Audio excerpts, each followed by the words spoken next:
하나님께서 우리에게 주시는 말씀, 신약 성경에 있는 사도행전 7장 44에서 60절까지 말씀입니다. 7장 44절에서 60절까지 말씀입니다.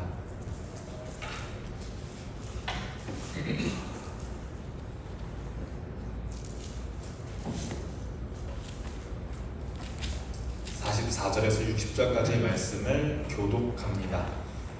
광야에서 우리 조상들에게 증거의 장막이 있었으니 이것은 모세에게 말씀하신 이가 명하사 그가 본 그 양식대로 만들게 하신 것이라. 우리 조상들이 그것을 받아 하나님이 그들 앞에서 쫓아내신 이방인의 땅을 점령할 때 여호수아와 함께 가지고 들어가서 다윗에까지 이르니라. 다윗이 하나님 앞에서 은혜를 받아 야곱의 집을 위하여 하나님의 처소를 준비하게 하여 달라고 하더니 솔로몬이 그를 위하여 집을 지었느니라. 그러나 지극히 높으신 이는 손으로 지은 곳에 계시지 아니하시나니 선지자가 말한 바 주께서 이르시되 하늘은 나의 보좌여 땅은 나의 발등상이니 너희가 나를 위하여 무슨 집을 짓겠으며 나의 양식할 처소가 어디냐. 이 모든 것이 다 내 손으로 지은 것이 아니냐 함과 같으니라. 목이 곱고 마음과 귀에 하늘을 받지 못한 사람들아, 너희도 너희 조상과 같이 항상 성령을 거스르는도다. 너희 조상들이 선지자들 중에 누구를 박해하지 아니하였느냐. 의인이 오시리라 예고한 자들을 그들이 죽였고 이제 너희는 그 의인을 잡아준 자요 살인한 자가 되나니 너희는 천사가 전한 율법을 바꿔도 지키지 아니하였다 하니라. 그들이 이 말을 듣고 마음에 찔려 그를 향하여 이를 갈거늘 스데반이 성령이 충만하여 하늘을 우러러 주목하여 하나님의 영광과 예수께서 하나님의 우편에 서신 것을 보고 말하되 보라 하늘이 열리고 인자가 하나님 우편에 서신 것을 보노라 한데 그들이 큰 소리를 지르며 귀를 막고 일제히 그에게 달려들어 성 밖으로 내치고 돌로 칠세 증인들이 옷을 벗어 사울이라 하는 청년의 발 앞에 두니라.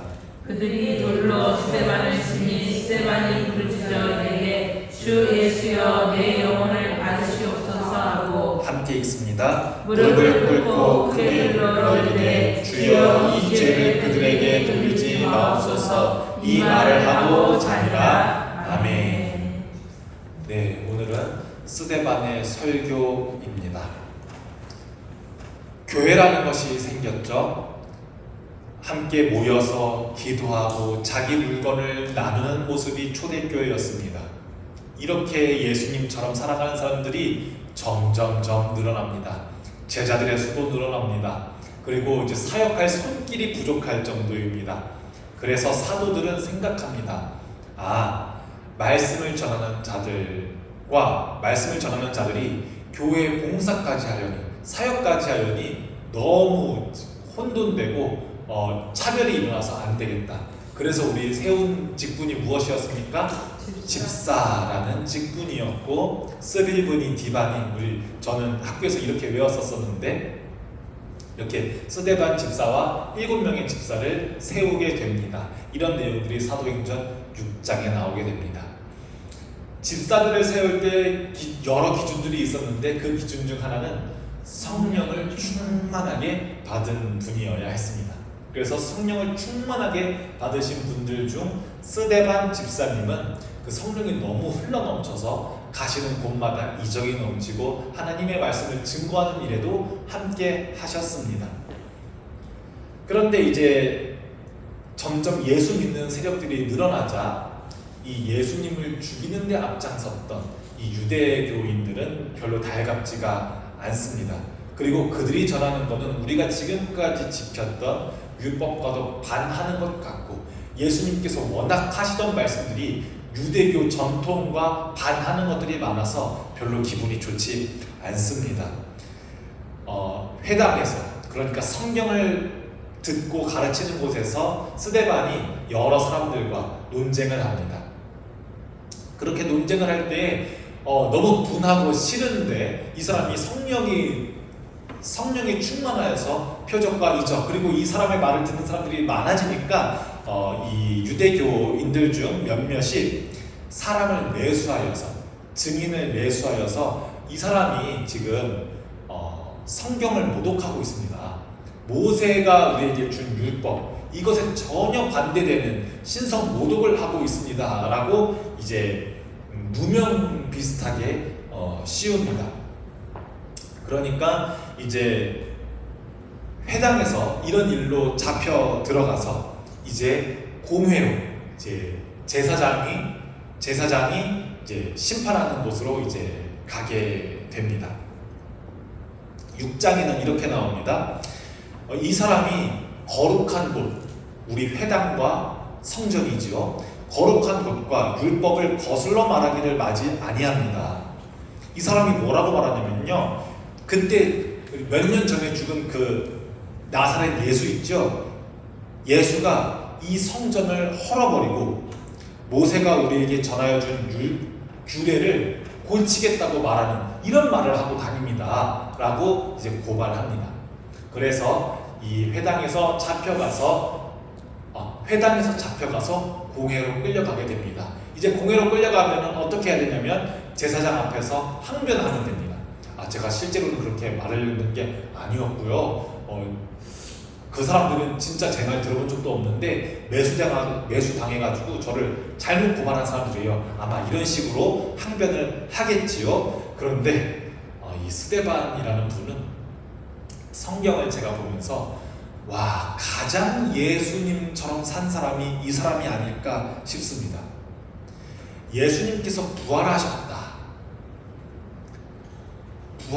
부활하셨다.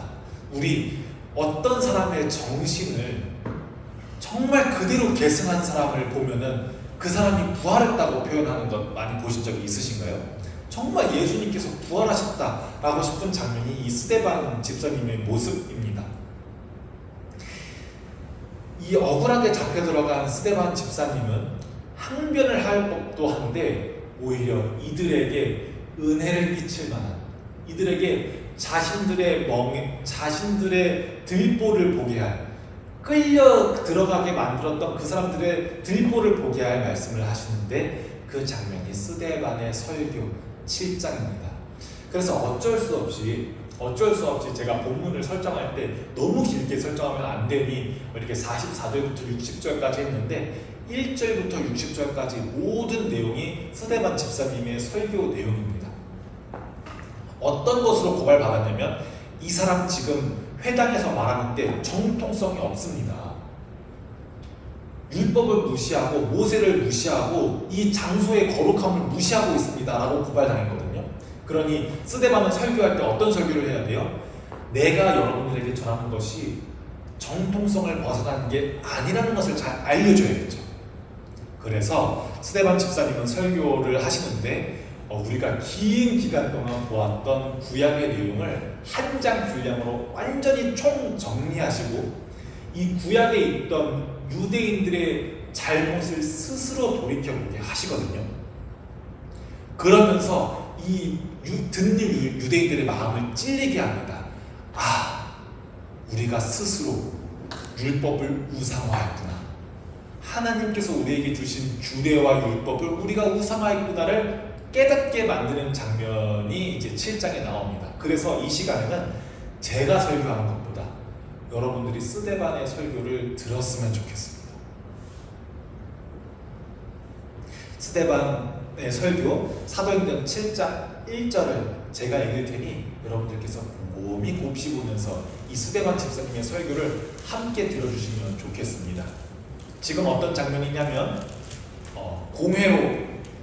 공회로 이제 공회로 잡혀와서 이제 있는 스데반 집사님이 이제 항변을 해야 되는데 대제사장에게 항변을 하는데 그게 설교가 되어버리는 그런 장면입니다. 7장 1절을 제가 읽을게요. 대제사장이 이르되 이것이 사실이냐? 스데반. 제가 다 읽습니다. 여러분들은 듣기만 하시면 됩니다.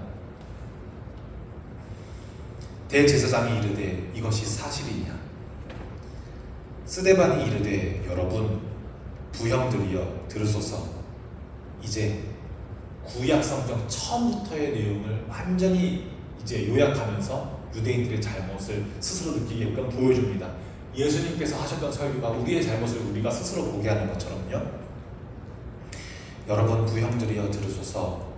우리 조상 아브라함이 하란에 있기 전에 메소포타미아에 있을 때 영광의 하나님이 그에게 보여 이르시되 내 고향과 친척을 떠나 내가 내게 보일 땅으로 가라 하시니, 아브라함이 갈대아 사람의 땅을 떠나 하란에 거하다가 그의 아버지가 죽음에 하나님이 그를 거기서 너희 지금 사는 이 땅으로 옮기셨느니라.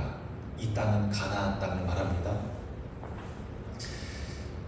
그러나 여기서 발 붙일 만한 땅도 유업도 주지 아니하시고 다만 이 땅을 아직 자식도 없는 그와 그 후손에게 소유로 주신다고 약속하셨으며, 하나님이 또 이같이 말씀하시되 그 후손이 다른 땅에서 나그네가 되리니 그 땅 사람들이 종으로 삼아 400년 동안을 괴롭게 하리라 하시고, 또 이르시되 종 삼는 나라를 내가 심판하리니 그 후에 그들이 나와서 이곳에서 나를 섬기리라 하시고, 이렇게 말씀하십니다.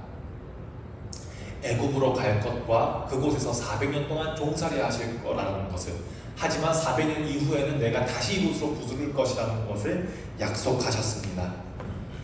할례의 언약을 아브라함에게 주셨더니 그가 이삭을 낳아 여드레 만에 할례를 행하고 이삭이 야곱을 우리 12조상을 낳으니라. 여러 조상이 요셉을 시기하여 애굽에 팔았더니 하나님이 그와 함께 계셔. 이렇게 아브라함, 이삭, 야곱 그리고 요셉까지 이어지는 계보를 잘 보여줍니다.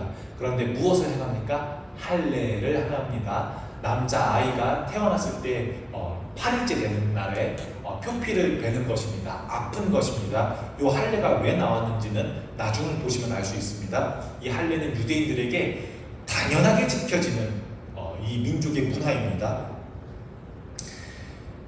여러 조상이 요셉을 시기하여 형들의 시기를 받았죠. 애굽에 팔았더니 하나님이 그와 함께 계셔 그 모든 환난에서 건져내사 애굽 왕 바로 앞에서 은총과 지혜를 주심에 바로가 그를 애굽과 자기 온 집의 통치자로 세웠느니라. 그때에 애굽과 가나안 온 땅에 흉년이 들어 큰 환난이 있을세 우리 조상들이 양식이 없는지라. 야곱이 애굽에 곡식이 있다는 말을 듣고 먼저 우리 조상들을, 루벤부터 끝까지 지파들 말하는 것이죠, 우리 조상들을 보내고 또 재차 보내매 요셉이 자기 형제들에게 알려지게 되고 또 요셉의 친족이 바로에게 드러나게 되니라. 요셉이 사람을 보내어 그의 아버지 야곱과 온 친척 75사람을 청하였더니 야곱이 애굽으로 내려가 자기와 우리 조상들이 거기서 죽고 세겜으로 옮겨져 아브라함이 세겜 하몰의 자손에서 은으로 값주고 산 무덤에 장사되니라. 이렇게 이스라엘 가족들이 애굽으로 이사를 가게 됩니다. 하나님이 아브라함에게 약속하신 때가 가까움에 이스라엘 백성이 애굽에서 번성하여 많아졌더니 이제 하나님께서 아브라함에게 약속하신 저 별들처럼, 저 모래알들처럼 많아지게 자손들이 많아집니다. 히브리 백성들의 수가 많아집니다. 이제 시간이 많이 지납니다. 18절을 제가 읽습니다. 요셉을 알지 못하는 새 임금이 애굽 왕위에 오르매 그가 우리 족속에게 교활한 방법을 써서 조상들을 괴롭게 하여 그 어린 아이들을 내버려 살지 못하게 하려 할세. 그때에 모세가 낳는데 하나님이 보시기에 아름다운지라. 그의 아버지의 집에서 3달 동안 길리더니 버려진 후에 바로의 딸이 그를 데려다가 자기 아들로 기르매 모세가 애굽 사람의 모든 지혜를 배우 그의 말과 하는 일들이 능하더라. 나이가 40이 되매 그 형제 이스라엘 자손들을 돌볼 생각이 나더니 한 사람이 원통한 일을 당함을 보고 보호하여 압제받는 자를 위하여 원수를 갚아 애굽 사람을 쳐 죽이니라. 지금 이 모세가 한 행동이 나중에 할 행동들의 큰 예표가 됩니다. 압제받는 자를 위하여 원수를 갚아 애굽 사람을 쳐 죽이니라. 그는 그의 형제들이 하나님께서 자기의 손을 통하여 구원해 주시는 것을 깨달으리라고 생각하였으나 그들이 깨닫지 못하였더라. 이튿날 이스라엘 사람끼리 싸울 때에 모세가 와서 화해시키려 하여 이르되 너희는 형제인데 어찌 서로 해치느냐 하니 충격적인 말을 듣습니다. 그 동물을 해치는 사람이 모세를 밀어뜨려 이르되 누가 너를 관리와 재판장으로 우리 위에 세웠느냐? 네가 어제는 애굽 사람을 죽임과 같이 또 나를 죽이려느냐 하니 모세가 이 말 때문에 도주하여 미디안 땅에서 나그네 되어 거기서 아들 둘을 낳으니라. 40년이 참에 미디안에서 이 광야 생활을 목자 생활을 40년이나 합니다. 그래서 80이 됩니다. 40년이 참에 천사가 시내산 광야 가시나무 떨기 불꽃 가운데서 그에게 보이거늘 모세가 그 광경을 보고 놀랍게 여겨 알아보려고 가까이 가니 주의 소리가 있어 주님의 목소리를 듣습니다. 나는 너의 조상의 하나님 즉 아브라함과 이삭과 야곱의 하나님이라 하신대 모세가 무서워 감히 바라보지 못하더라. 주께서 이르시되 내 발의 신을 벗으라. 내가 서 있는 곳은 거룩한 땅이니라. 내 백성이 애굽에서 괴로움 받음을 내가 확실히 보고 그 탄식하는 소리를 듣고 그들을 구원하여 내려왔노니 이제 내가 너를 애굽으로 보내리라 하신다. 그들의 말이 누가 너를 관리와 재판장으로 세웠느냐 하며 거절하던 그 모세를 하나님은 가시나무 떨기 가운데서 보이던 천사의 손으로 관리와 속량하는 자로 보내셨으니 얼마나 지금 스데반 집사님이 구약의 내용을 거짓 없이 하나님의 관점에서 이스라엘 백성들을 구원하시는 하나님의 구원 이야기로 잘 이해하고 있음을 우리가 지금 잘 볼 수가 있습니다. 36절입니다. 이 사람이 백성을 인도하여 나오게 하고 애굽과 홍해와 광야에서 40년간 기사와 표적을 행하였느니라. 이스라엘 자손에 대하여 하나님이 너희 형제 가운데서 나와 같은 선지자를 세우리라 하던 이 자가 곧 이 모세라. 시내산에서 말하던 그 천사와 우리 조상들과 함께 광야 교회에 있었고 또 살아있는 말씀을 받아 우리에게 주던 자가 이 사람이라. 광야 40년의 기간도 설교 시간에 언급하고 있습니다. 광야 교회라고 말하고 있습니다. 아직 성령을 받지 않아서 교회라는 것도 아닌데 이 스데반 집사님은 교회의 그 근원을 훨씬 더 이전부터 동고동락하면서 하나님을 의지하면서 살아가던 그 공동체 광야 생활도 교회라고 말하고 있습니다. 스데반 집사님이 처음 하신 말씀입니다. 광야를 교회라고 말하는 건 말이죠.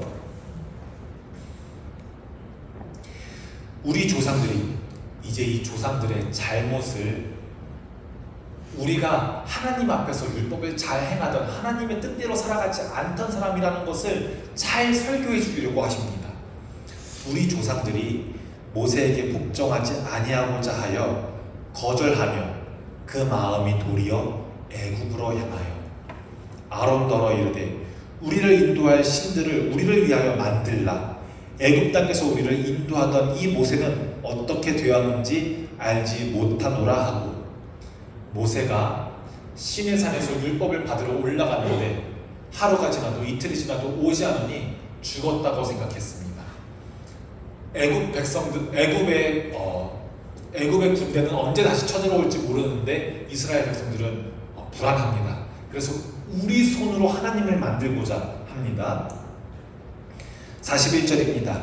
그때에 그들이 송아지를 만들어 그 우상 앞에 제사하며 자기 손으로 만든 것을 기뻐하더니 하나님이 외면하사 그들을 그 하늘의 군대 섬기는 일에 버려두셨으니 이는 선지자의 책에 기록된 바 이스라엘의 집이여 너희가 광야에서 40년간 희생과 제물을 내게 드린 일이 있었느냐.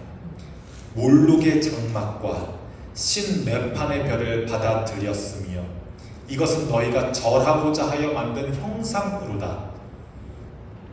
내가 너희를 바벨론 밖으로 옮기리라 함과 같으니라. 아론이 어쩔 수 없이 금송아지를 만들어서 절하기는 하는데요, 나 그 제사 하나도 받은 적 없다. 너희 한 번이라도 나에게 제사를 드린 적이 있느냐? 너희들은 몰록의 장막, 대표적인 그 이방신입니다. 신매판의 별을 받아들였다라고 하나님께서 말씀하십니다. 설교를 하는데 우리 유대인들의 잘못을 고발합니다. 우리가 얼마나 하나님을 잘 믿는 민족인지, 얼마나 하나님께서 우리 민족을 선택하셨는지를 이야기하는 게 아니라 우리의 허물을 보여줍니다. 44절입니다. 이제 우리가 읽은 본문이지요.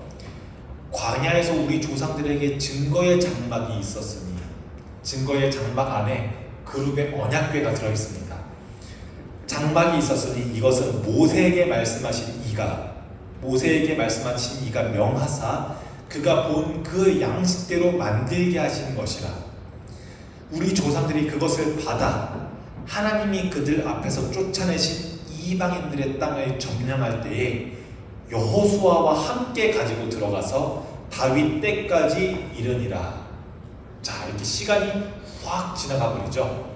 이제 모세가 만든 율법을 언약궤에 넣어서 그것을 절대 이방인들에게 뺏기지 않으려고 노력했었고, 전쟁에서 나가는 곳마다 이 언약궤는 지켜졌습니다.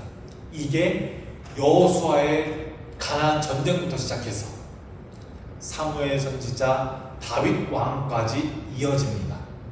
그런데 이 하나님의 언약궤가 계속 장막에 있는 것이 보기 좋지 않다고 생각한 왕이 있는데 바로 다윗 왕입니다. 나도 엄청나게 좋은 이 왕궁에서 지내는데 하나님의 언약의 말씀이 저 밖에 텐트에 있는 것이 너무 마음이 좋지 않았습니다. 다윗 왕은요. 이렇게 해서 시간이 확 또 지나갑니다. 다윗이 하나님 앞에서 은혜를 받아 야곱의 집을 위하여 하나님의 처소를 준비하게 하여 달라고 하더니, 근데 다윗은 결국 짓지는 못하죠. 솔로몬이 그를 위하여 집을 지었느니라. 여기서 하시는 말씀이 굉장히 중요합니다. 그러나 지극히 높으신 이는 손으로 지은 곳에 계시지 아니하시나니. 선지자가 말한 바, 왜 금송아지를 만든 이야기를 했는지 아시겠죠? 사람이 지은 것이 절대로 하나님이 될 수 없다는 것을 이야기하고자 함입니다. 주께서 이르시되 하늘은 나의 보좌요 땅은 나의 발등상이니 너희가 나를 위하여 무슨 집을 짓겠으며 나의 안식할 처소가 어디냐. 이 모든 것이 이미 다 내 손으로 지은 것이 아니냐 함과 같으니라 라고 말씀하십니다. 이 설교의 주제는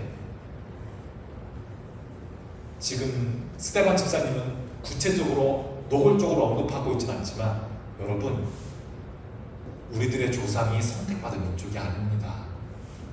우리 하나님의 말씀, 하나님께서 우리에게 주신 율법 우상화하면서 지냈잖아요 라고 말하는 것이거든요. 그러니 율법적으로는 남자아이가 태어날 때 할례를 잘 행하지만, 51절입니다. 율법적으로는 그리고 문화적으로는 8일째 표피를 자름으로써 율법을 잘 지킨다고 할례를 잘 행하는 우리들이지만, 목이 곧고 마음의 할례를 행하지 않고 마음을 자르지 않고 귀의 할례를 받지 못한 사람들아, 너희도 너희 조상과 같이 항상 성령을 거스르는도다 라고 말하면서, 여기 이 재판장 안에, 공회 안에 있는 유대인들이 너무너무 듣기 싫을 만한 말을 합니다. 지금까지 예언서들, 이제 역사서가 끝나면 시가서가 나오고 예언서가 나오는데, 예언서들은 이제 하나님께서 보내실 분이 오십니다. 하나님께서 저에게 말씀하셨습니다. 하나님께서 이렇게 심판하실 것입니다.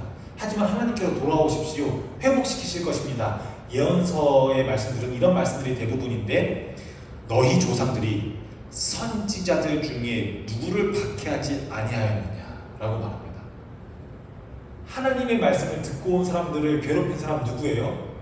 남들이 아니에요. 가나안 사람, 블레셋 사람, 에돔 사람이 아니라 우리 유대인들이에요 라고 말하고 있습니다. 의인이 오시리라 예고한 자들을 그들이 죽였고 이제 너희는 그 의인을 잡아준 자요 살인한 자가 되나니 너희는 천사가 전한 율법을 받고도 지키지 아니하였도다 하니라 라고 말합니다. 이 설교 말씀 중에 예수님이라는 단어가 한 단어라도 있어요, 없어요? 없습니다. 예수님을 말하지 않았지만 가장 예수님처럼 말씀했습니다. 스데반 집사님은요. 이 설교를 듣고 이 유대인들은, 이 스데반을 잡아온 유대인들은 자기들의 무슨 행동이 떠오르냐면 당연히 예수를 잡아온 행동이 떠오릅니다. 그쵸? 예수라는 말을 한마디도 안 했는데 지금 스데반 집사님을 잡아온 꼴이 꼭 무슨 꼴과 같냐면 예수님을 잡아온 꼴과 똑같은 거예요. 그러니 지금 이 사람들은 얼굴이 화끈화끈거립니다. 54절을 읽습니다. 그들이 이 말을 듣고 마음에 찔려 그를 향하여 이를 갈거늘. 그리고 이제 첫 순교가 교회사의 첫 순교가 일어납니다. 스데반이 성령이 충만하여 하늘을 우러러 주목하여 하나님의 영광과 및 예수께서 하나님 우편에 서신 것을 보고 말하되 보라 하늘이 열리고 인자가 하나님 우편에 서신 것을 보노라 한대 라고 이렇게까지 말하니까 이제 이 사람들은 못 참습니다. 왜냐? 자기들의 하나님을 벗어남이 명명백백히 보여지거든요. 그리고 이 신성모독으로 스데반을 잡아들였는데 성령에 의해서 자기가 본 것을 말하거든요. 너희가 죽인 예수가 하나님 우편에 있는 모습이 나는 지금 보인다 라고 말하니까 참을 수가 없습니다. 그들이 큰 소리를 지르며 귀를 막고 도저히 못 듣겠는 거죠. 일제히 그에게 달려들어 성 밖으로 내치고 돌로 칠세. 돌로 치는 것 가늠한 여인이 현장에서 잡힐 때, 그리고 신성모독한 사람들이나 받는 벌입니다.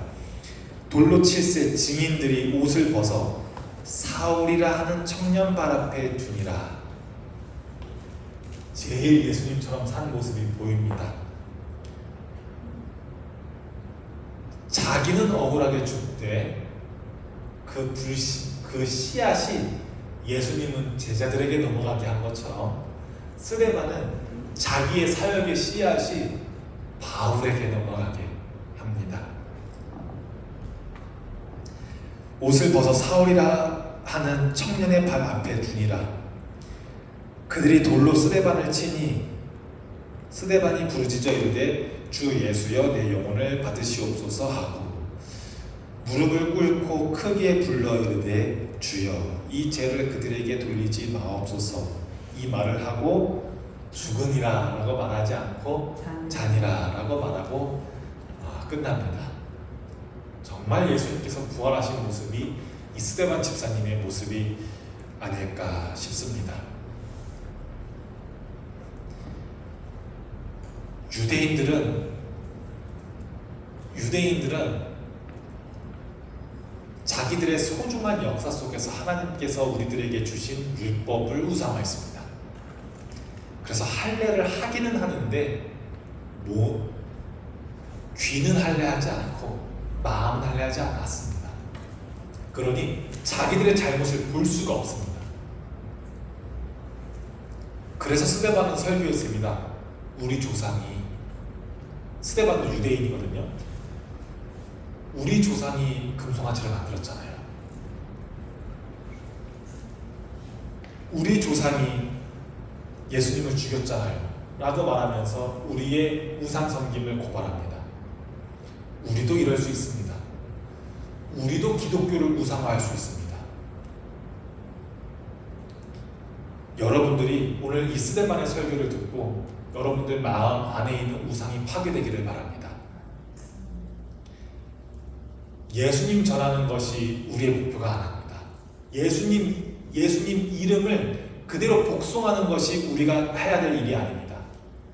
예수님께서 어떤 삶을 사셨는지 우리가 스데반처럼 살고 예수님께서 전해주신 그 사랑을 전하는 것이 우리의 목표입니다.